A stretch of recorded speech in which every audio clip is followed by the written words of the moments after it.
sempat ke lembah hitam, Pak. Artinya saya bukan orang baik, Pak, gitu. Saya dulu ya suka narkoba. Beliau berpesan kepada saya memberikan sebuah keterangan yang saat ini masih selalu saya ingat. Apa tuh? Eh, Langit bumi berikut isinya adalah kepunyaan Allah. Termasuk jasad dan roh Angga kepunyaan Allah. Lalu Angga nggak punya apa-apa. Betul, betul saya nggak punya apa-apa. Termasuk permasalahan Angga pun kepunyaan Allah. Bagaimana mungkin saya yang membuat masalah, saya yang berhutang, Allah yang disuruh menyelesaikan. Nah, ini kan membuat saya menjadi bertanya-tanya. Cuma tidak ada pilihan lain selain saya selalu ikutin dan dengarkan. Di perjalanan akhirnya saya menemukan sebuah kesimpulan bahwa apabila kita tidak mampu menyelesaikan masalah, mintalah atau serahkanlah masalah kepada yang punya masalah. Karena tadi semuanya kepunyaan Tuhan, semuanya kepunyaan Allah. Tidak mampu menyelesaikan masalah, serahkan kepada yang punya masalah. Semua orang tuh punya hak yang sama, Pak. Buktikan kalau Tuhan itu adil, Pak. Nggak mungkin. Kalau emang Tuhan itu adil, kenapa dia kayak saya tidak? Buktiin. Kan adilnya Tuhan itu menurut saya adalah proporsional. Orang yang rajin bekerja, cara berpikirnya bagus, mentalnya mental kaya, pantas dia kaya. Tapi kalau orang yang kebalikannya, terus dia punya banyak harta, kan nggak adil namanya, Pak.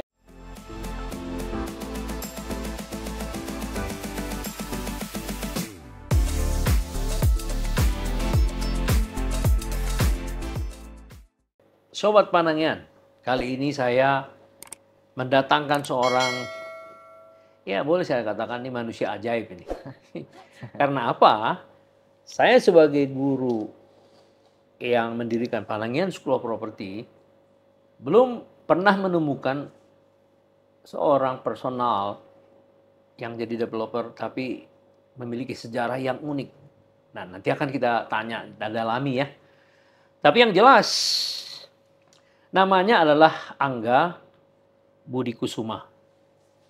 Dia ini sudah mendapatkan 7 kali penghargaan berturut-turut dari sebuah bank terbesar untuk perumahan sebagai pengembang yang memiliki penjualan tertinggi pada tahun itu, keterhunian yang tertinggi, izin prinsip yang paling banyak. Pokoknya dinilai dari segala sesuatu segi untuk menunjukkan bahwa BTN memilih pengembang ini hampir 7 kali.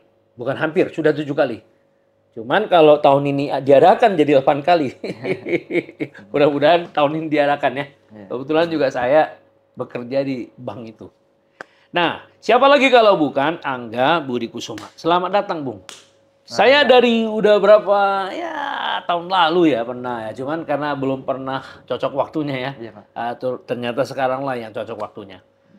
Dari cerita-cerita yang saya tahu bahwa Anda memiliki sejarah yang unik. Kenapa saya bilang unik? Karena pada tahun sebelum 2017 pekerjaan Anda kan nggak ada hubungannya dengan developer, sama sekali nggak ada ya. Tetapi tadi Anda cerita sedikit pernah bangkrut berusaha di 2016. Nah, sementara waktu memulai pekerjaan usaha itu mulai tahun berapa itu? Sebelum tahun 2016? 2015. Oke, jadi 2015-2016, 2 tahun ya? Iya. Anda jalani usaha sendiri kan? Iya. Kan sebelumnya Anda kan menjadi manajer di dalam restoran, begitu-begitu kan? Waktu dari karir. Tapi begitu masuk ke bisnis itu, nah pertanyaan saya kenapa gagal bisnis itu? Belum siap mental, Pak. Oh, sebagai pengusaha ya? Sebagai pengusaha. Oh. Sehingga tidak mampu manage waktu, manage keuangan, tidak mampu itu sehingga membuat saya ya stuck di dalam perputaran bisnis dan salah langkah. Saya sempat ke lembah hitam, Pak. Hah? Apa itu? Artinya saya bukan orang baik, Pak. Gitu. Saya dulu ya suka narkoba. Oh. Ya. Loh, pernah masuk ke situ ya? Pernah masuk ke lingkaran itu. Iya. Tapi sebentar. Ya, itulah yang membuat usaha saya jatuh. Dan saya nggak malu untuk berbicara ini, Pak. Karena kalau dalam keadaan saya saat ini, saya harus terima kasih dengan keadaan itu. Karena berkat keadaan itulah membawa hidup saya menjadi seperti sekarang. Nah, luar biasa itu. Akhirnya saya jatuh dan nggak punya apa-apa, bahkan minus, banyak yang cari saya. Nah, waktu itu Anda sudah berkeluarga? 2016? Sudah, Pak. Waktu itu sudah punya anak? Sudah, Pak. Oh, ya memang berat lah itu ya, karena usaha lagi bangkrut, antara kita harus menghidupi istri dan anak ya. Iya. Nah, kemudian masuk ke tahun 2017, bulan Februari, Anda, saya dengar, diterima di satu perusahaan Iya, Pak. developer sebagai office boy. Betul, Pak. Mengapa Anda mau dengan posisi itu? Memang saya tahu sih, usia Anda masih muda dan pendidikan juga SMA ya. Tapi kenapa mau menjadi office boy? Karena saat itu saya orang yang butuh Pekerjaan. kegiatan. Butuh kegiatan, Pak. Saya berpikir kalau saya tidak ada kegiatan, pasti saya gila. Iya. Karena dalam tekanan yang luar biasa, sehingga saya harus kabur, meninggalkan kampung halaman saya. Terdamparlah saya akhirnya ke rumah ibu saya. Dan lama-lama itu perjalanan mengarahkan saya ke pesona kahuripan. Nah, sebelum masuk ke sana, bulan Februari, siapa yang merekomendasikan Anda atau Anda cari di koran sampai bisa masuk ke situ? Itu ibu saya, Pak. Oh. Ibu saya tuh kenal dengan pemilik pesona kahuripan. Oh, Pak Wawan. Pak Wawan. Wah, luar biasa. Lalu ibu saya tuh ke rumah beliau. Pak Wawan meminta tolong kasih kerjaan kepada Angga, karena memang saya juga minta ke ibu saya, kayaknya saya butuh kerjaan, Pak. Karena kalau tidak saya ini bisa gila, karena depresi tinggi, Pak. Ada suara orang jalan kaki saya takut, ada suara motor saya takut, suka nonjokin tembok, kepala juga saya coba ke tembok. Yang mengingatkan tuh ibu saya, bantal aja tiba-tiba sudah lecet. Nah, ini menandakan saya hampir-hampir gitu. Kalau saya gila hanya menambah beban keluarga. Sehingga saya butuh kerja, saya butuh kegiatan. Berangkatlah ibu saya ke rumah Pak Wawan. Lalu apa respon Pak Wawan menurut ibu? Ya, kebetulan saat itu Pak Wawannya nggak ada, adanya istrinya. Cuma diresponnya sudah nggak apa-apa. Gitu.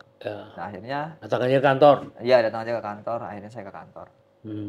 Sampai di kantor ya memang posisinya saat itu karyawan kantor masih 20-an lah, 20 orangan. Ya, terus.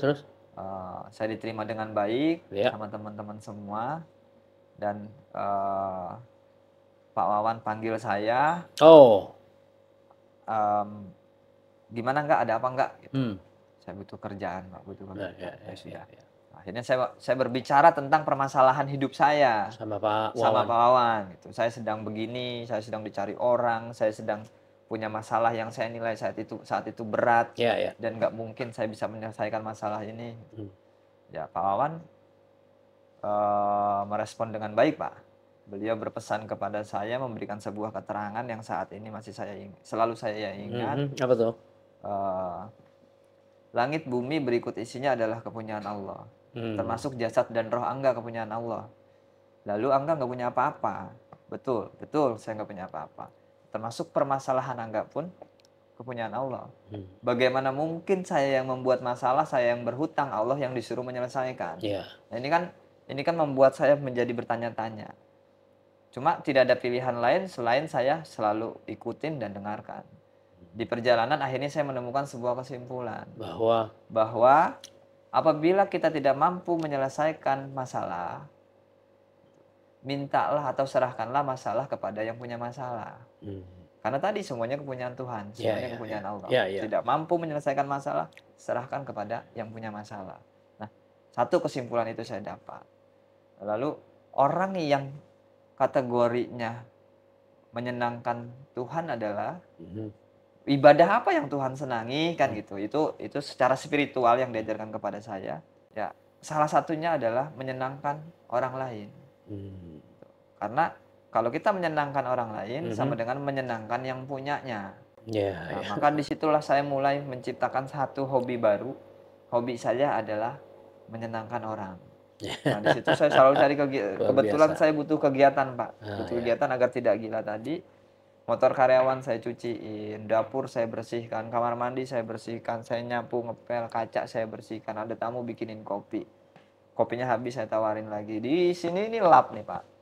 Jadi ada pintu kaca kepegang sama orang yang masuk, saya bersihin lagi. Itu di satu sisi saya memang butuh kegiatan agar Iya, tidak butuh gila. kerjaan ya. Tapi di satu sisi ternyata kegiatan itu adalah bagian daripada menyenangkan orang. Iya, iya. Kayaknya nggak ada yang nggak senang motornya dicuciin, kan gitu ya, duduk tempatnya tidak ada debu. Itu makanya Anda bilang Anda diterima sebagai office boy ya. Iya. Karena mengerjakan seluruhnya. Iya. Ya, perlengkapan ya kantor Ya, kerapihan, kebersihan. dan seterusnya dan seterusnya. Dan tentu Pak Wawan simpati kan, makin simpati dengan Anda. Ya, karena banyak keajaiban yang saya rasakan, Pak. Misalnya, saya sedang nyiram sore hari di depan kantor, Pak. Itu teman-teman marketing udah pada pulang ya. Hanya sisa saya sebagai OB sedang beres-beres. Saya nyiram pohon sambil nyapu. Ada orang datang cari rumah. Oh, marketing udah pulang. Ya. Mohon maaf, Pak, saya ini bukan marketing. Iya. Saya hanya office boy. Saya nggak ngerti. Cuma nggak tahu kenapa. Ya itulah perjalanan yang Tuhan berikan. Ada brosur, ya, akhirnya saya ambil tuh brosur. Nah, ini ada brosur, Pak. Nah, akhirnya saya bacakan brosur itu kepada yang nanya tadi. Peminat ya. Iya, peminat tadi. Nggak lama dia, oke, saya mau lihat lokasinya. Makin bingung saya, Pak. Ini lokasinya di mana?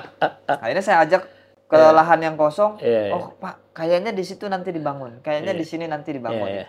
Saya cari lahan kosong. Saya nggak ngerti, cuman saya harus tampil apa adanya. Saya nggak tahu, saya bilang nggak tahu. Ya sudah, dia nggak seperti orang yang tidak menghiraukan, mau benar mau salah, tidak menghiraukan itu. Seperti orang yang sudah disetting sama Tuhan. Oke, saya pamit Pak Angga, Mas Angga. Ini kartu nama saya. Saya sedang cari rumah untuk karyawan. Besok pagi jam 9 datang ke alamat di kartu nama. Itu kan sebuah kebesaran Tuhan. Di saat teman-teman marketing, iklan, sebar brosur kemana-mana. Nggak ada konsumen. Nggak ada konsumen. Sekarang konsumen yang datang. Ya. Ini kabar baik buat saya. Saya bawa ke Pak Wawan. Oh, langsung ya? Langsung. Pak, ini ada orang cari rumah. Besok saya diminta sosialisasi. Pesan beliau cuma satu. Lanjutkan. Kan gitu. Lanjutkan Angga di koridor ini. Teruslah berbuat yang menyenangkan orang. Teruslah ke sana. Ini mungkin penilaian Pak Wawan tentang yang tadi Bapak bilang. Salah satunya dari situnya mungkin ya Pak ya. Akhirnya saya dikasih uang 1.500.000. Saya dan Pak Dedi saat itu ada. Pak Dedi sebagai marketing? Bukan, Pak Dedi itu sama-sama yang selalu membimbing saya bareng Pak Wawan. Pak Dedi anterin Angga beli baju, nih dikasih 1.500.000. Karena saya kan nggak punya baju Pak, hanya itu aja baju saya. Karena OB lah, tahu lah kita. Nggak pernah ganti-ganti Pak. Ya, akhirnya saya berangkat ke mall beli baju. Nah, besok saya dikasih bisa bawa mobil, bisa dipakai mobil ini berangkat ke sana. Dan ternyata satu hari itu 34 unit saya closing. Iya. Itu salah satu contoh kebesaran Allah yang mungkin tadi Bapak bertanya. Tentunya ada simpati Pak Wawan kepada saya. Sebetulnya simpatinya bukan kepada saya, tapi simpatinya adalah kepada kebesaran Allahnya Pak. Iya. Mak kebetulan melalui saya. Iya. Ngerti. Tapi kan itulah itulah hari di mana Anda berubah hidupnya kan. Betul Pak. Karena tadi Anda bilang menyenangkan orang secara tidak disadari. Ketika ada yang mau ngasih 34 unit ini, Anda di sana berada kan. Iya. Dan Pak Wawan percaya. Coba kalau nggak percaya. Percaya maksudnya kalau dikasih baju pun kalau dia nggak percaya sama pribadi, nanti malah nggak bisa dia jual, malah ada yang minat bisa jadi tolak kan. Nah, jadi kepercayaan Pak Wawan itu kan namanya itu visi. Visi seorang ya seorang pemilik lah, pemilik perusahaan ya. Jadi, nah setelah 34 jadi, apa lagi yang Anda kerja? Tentu surprise bagi ini kan, bagi Pak Wawan. Surprise Pak. Apa dia bilang? Lanjutkan, hanya itu. Lanjutkan terus gitu berada di koridor ini. Lanjutkan kan. Lama-lama saya semakin tajam. Tidak dia kasih jabatan ya? Tidak Pak. Tetap OB tapi lanjutkan. Iya, lama-lama ya tadi saya jadi marketing, saya jualan, urus berkas, dan akhirnya saya coba tes dari 34 konsumen itu, saya nggak ambil komisinya Pak. Saya bagi-bagikan. Sama? Saya kepada teman-teman yang ada. Iya. Saya mau tes. Kok semudah ini Allah Memberikan memberikan kesempatan kepada saya. Udah saya tes lagi. Komisinya nggak saya ambil, saya bagikan. Nggak taunya betul. Setelah itu, setiap hari, setiap minggu itu konsumen datang cari saya. Dibangunkan mental saya, digerakkan saya oleh kemampuannya Tuhan, kemampuan Allah untuk berani punya HP, berani iklan. Tadinya kan saya nggak mau punya HP, saya nggak berani muncul, Pak. Saya takut, Pak. Setelah saya berani punya HP, beli HP, terus berani iklan, berani muncul ke permukaan lewat medsos, ternyata panen raya, Pak. Itu ya saya mendominasi penjualan. Sebagai karyawan. Sebagai karyawan. Ya, jadi kalau ditanya ya, waktu Anda masuk Februari 2017, saat Anda waktu nyuci-nyuci itu si orang yang mau beli 34 itu bulan berapa itu? Itu kira-kira November. Setelah berapa bulan? November saya akadnya. Berarti itu September. Agustus mungkin ya. Agustus ya. Jadi Anda baru 6 bulan lah di situ ya. Iya. Kurang lebih ya, 5 bulan 6 bulan terus ketemulah itu ya. Iya, 5 bulan. Jadi 5 bulan Anda menanam pikiran menyenangkan orang, dan ke 6 bulan lalu 34 itu minta izin kepada Pak Wawan untuk pergi ke sana, kamu dipercaya kan? Betul, Pak. Iya dong. Bulan. Terus November lah kamu bagi-bagi lah itu semua. Iya. Fee-nya segala macam. November. Nah dari situ banyak konsumen dan saya mendominasi penjualan. Mau tidak mau saya harus ngerti pemberkasan. Iya, dipaksa. Keadaan. Harus ngerti proses KPR ke bank. Nah, lama-lama ya sudah. Akhirnya tidak cuma konsumen saya yang saya urus. Tidak hanya berkas konsumen saya yang saya teman-teman urus, yang lain. tapi semua saya urus. Gitu. Nah di situ banyak sekali kebesaran Allah yang saya rasakan. Proses KPR-nya yang tadi susah jadi mudah, yang nggak ngerti saya jadi mengerti, yang tadinya nggak punya apa-apa jadi punya kerjaan, punya penghasilan. Ya, maksudnya yang tidak punya apa-apa? Ya saya kan datang ke Pesona Kahuripan itu memang orang nggak punya, yang sedang butuh, hanya butuhnya kegiatan aja. Iya betul. Dan sedang dalam keadaan yang karut marut, Pak. Iya. Betul. Begitu senangnya saya di saat tidak hanya kegiatan yang saya punya, tapi ya tadi punya penghasilan, lalu punya rumah, biarpun subsidi KPR. Nah, dikasih kepercayaan sama Pak Wawan.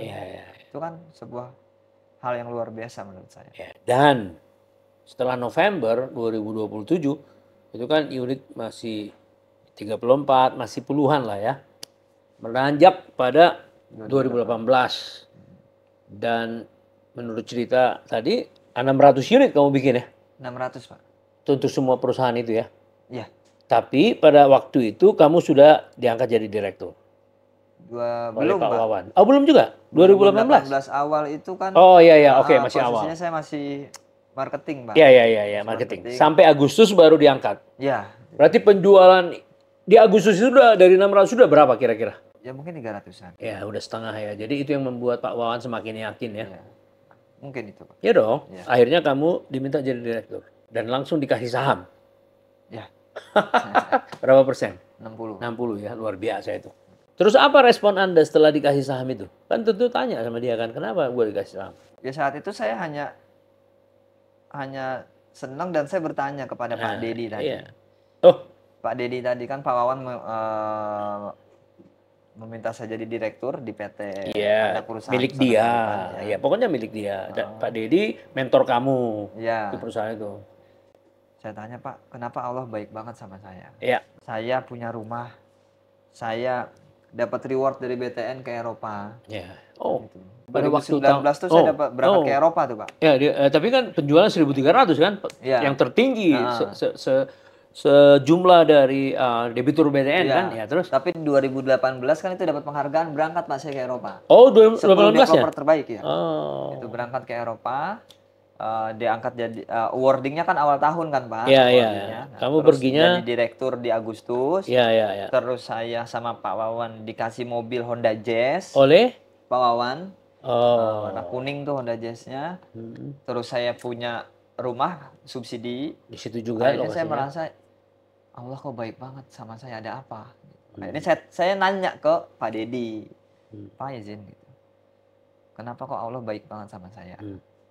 Kenapa enggak? Saya jadi direktur, saya berangkat ke Eropa, saya dikasih mobil, dikasih rumah, punya rumah. ya Pak beli sendiri ya. Terus? Ya, kenapa Pak? Kayaknya Allah baik banget sama saya. Ada apa? Ya pesan jawaban dari Pak Dedi agar Angga eling. Ingat. Ya. Karena biasanya orang kalau sudah mendapatkan sesuatu yang diinginkan, sesuatu yang dia nilai itu wah, itu lupa diri. Oh ya udah, siap.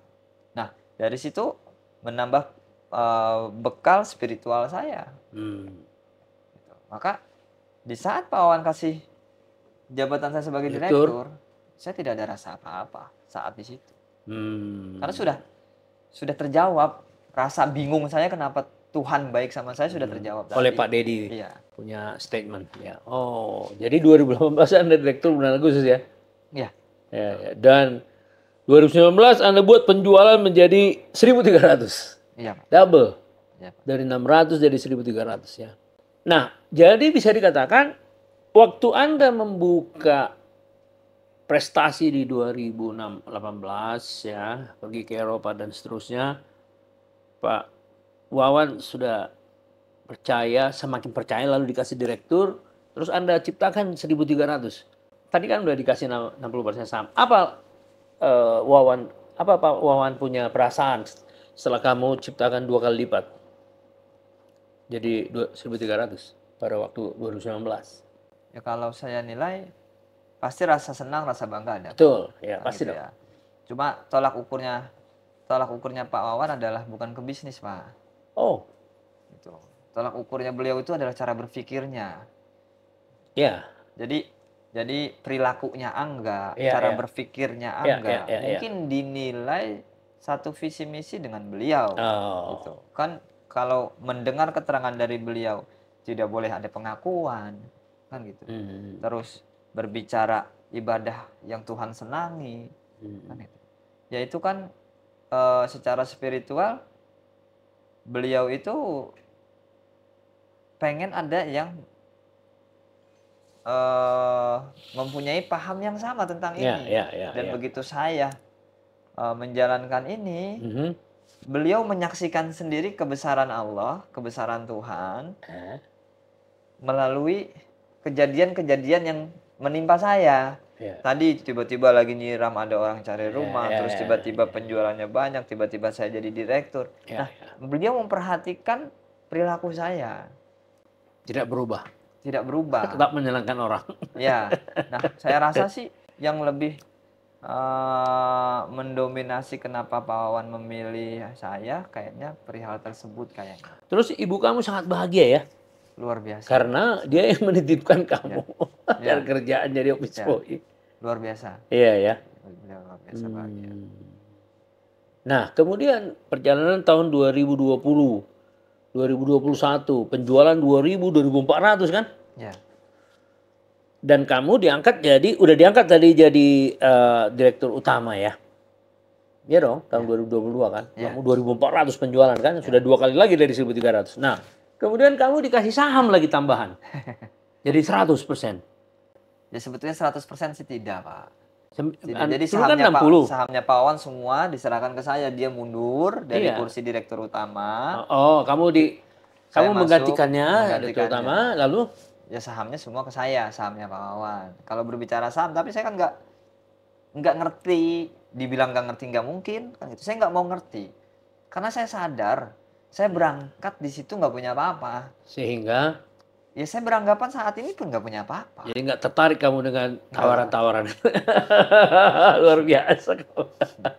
Ya, dan Pak Wawan tetap percaya sama kamu, itu yang penting. Iya, itu yang saya harus jaga, Pak. Ya, kamu jaga ya. Itu yang saya harus jaga. Karena putra-putri Pak Wawan juga bagian dari perusahaan kan? Betul, Pak. Ada. Setiap orang kerja di bidangnya ya. Iya.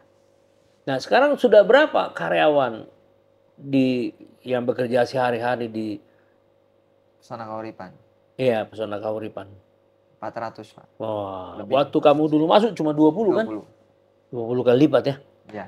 Tapi penjualannya 20 kali lipat juga. Iya. Karena dulu 50, 40, sekarang sudah 3.000 kan. Iya.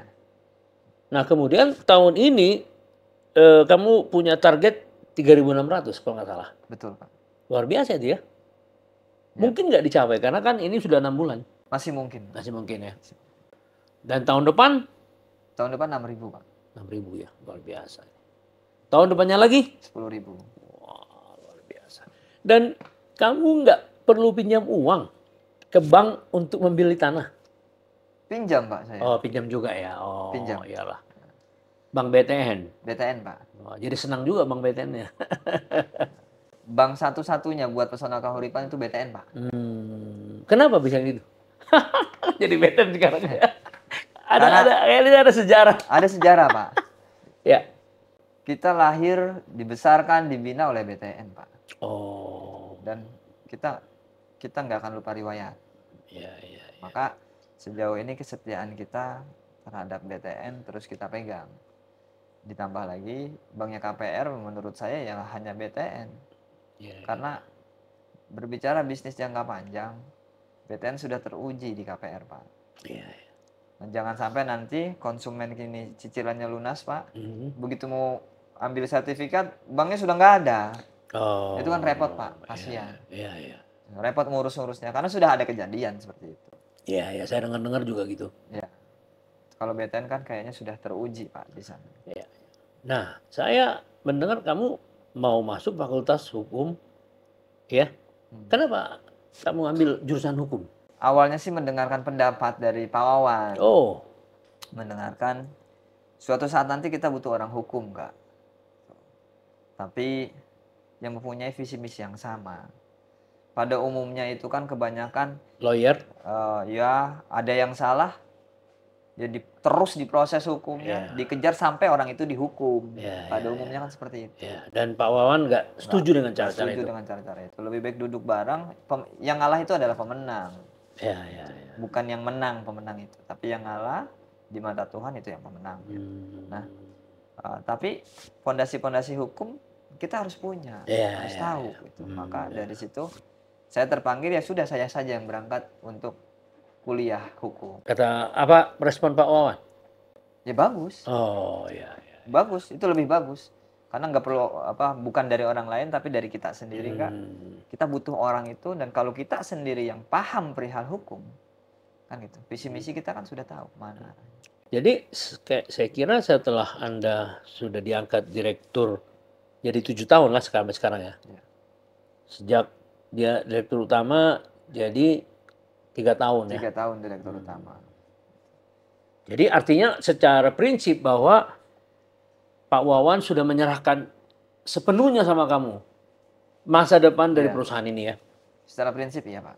Secara prinsip. Dan kamu bilang tadi ada misi khusus dari Pak Wawan. Harapannya dengan perusahaan ini apa tuh? Nggak boleh mati. Ya. Dan harus membuka lapangan pekerjaan. Ya.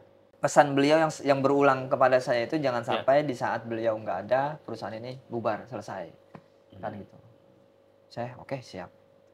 Dan punya visi bermanfaat seluas-luasnya untuk masyarakat. Orang banyak, Pak.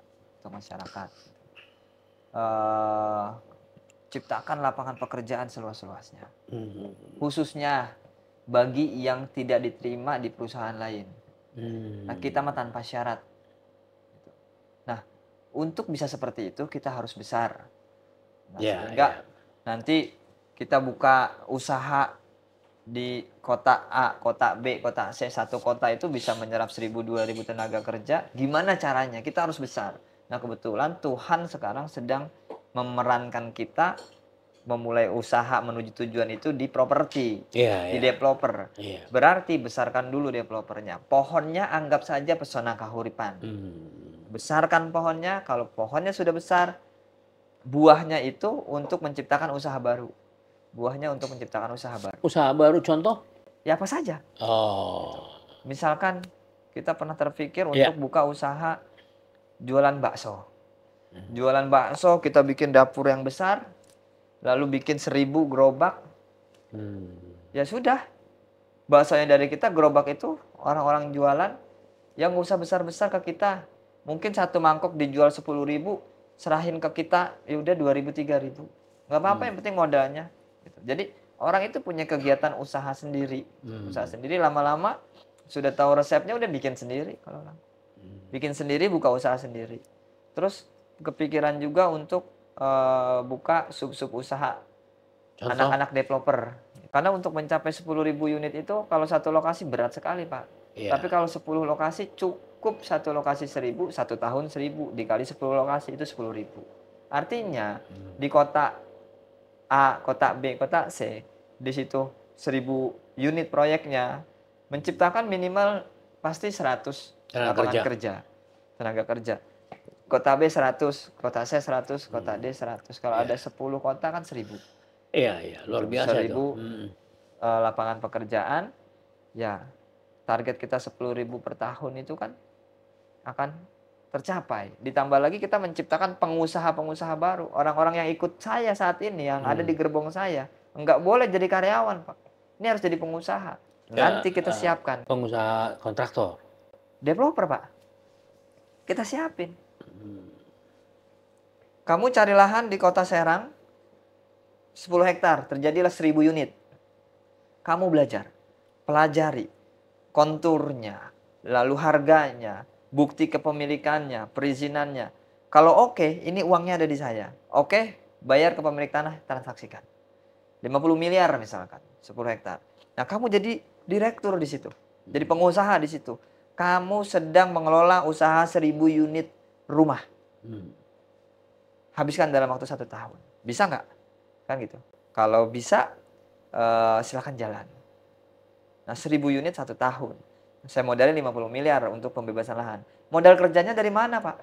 Dari BTN, Pak. Iya. Dari bank mencairkan untuk bangun rumah.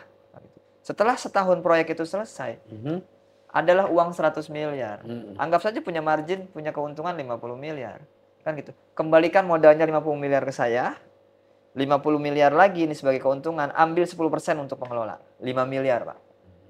Seorang direktur kita gaji setahun 5 miliar nanti. Kan gitu. Sisa 45 miliar. Berarti kan ke saya lagi 45 miliar ya. Ada 95 miliar di saya. Saya kasih lagi ke dia, cari lagi lahan. Ini modalnya 50 lagi. Yang 45, saya tinggal tambahin 5 miliar, ciptakan pengusaha baru. Terus seperti itu. Dari perusahaan sendiri ya? Iya, terus seperti itu. Gitu. Sekarang belum mulai ya? Rencana? Sekarang baru mau mulai saya di bulan Juli, Pak. Besok. Ada satu orang yang kamu tegaskan? Iya. Untuk 1.000 unit? 3 orang? Untuk kan 3.600 target saya tahun ini. Ya, berarti di luar Kahuripan itu udah ya lokasinya? Masih di dalam Kahuripan? Masih. Masih ya? Masih di Kabupaten Bogor. Ya, tapi orangnya udah beda-beda. Orangnya sudah beda-beda. Ini sedang saya tadi di dalam perjalanan ke sini, saya sambil ngedata siapa saja, siapa pengelolanya, siapa anggotanya, sambil saya data, Pak. Bulan Juli harus sudah mulai belajar, latihan. Agar kita menciptakan pengusaha-pengusaha baru, Pak. Dan itu adalah pandangan dari Pak Wawan ya? Iya. Jadi sama dengan kamu visi misinya ya? Itu maksudnya ya tadi sama, ya? Menciptakan lapangan pekerjaan sekaligus menciptakan entrepreneur ya di dalam bidang properti ya? Iya, Pak. Semua orang tuh punya hak yang sama, Pak. Iya. Buktikan kalau Tuhan itu adil, Pak. Iya. Nggak mungkin. Kalau emang Tuhan itu adil, kenapa dia kayak saya tidak? Iya. Buktiin. Iya. Kan adilnya Tuhan itu menurut saya adalah proporsional. Orang yang rajin bekerja, cara berpikirnya bagus, mentalnya mental kaya, pantas dia kaya. Tapi kalau orang yang kebalikannya, terus dia punya banyak harta, kan nggak adil namanya, Pak. Iya. Kayak koruptor misalnya. Kan nggak adil, Pak. Dia nggak kerja ngapain dia ini kan gitu ya. Makanya tugas kita adalah menciptakan sarananya, betul. wadahnya, permodalannya. Silahkan dikelola. Nah, buktikan hak untuk kaya di situ. Luar biasa itu Pak Wawan itu ya. Luar biasa. Iyalah, sekarang usianya 64 ya. 64. Jadi Anda dikasih 7 tahun dulu ya sebelumnya ya. Anda waktu itu 30 ya. Sekarang 37 kan? Sekarang 37. Luar biasa ya.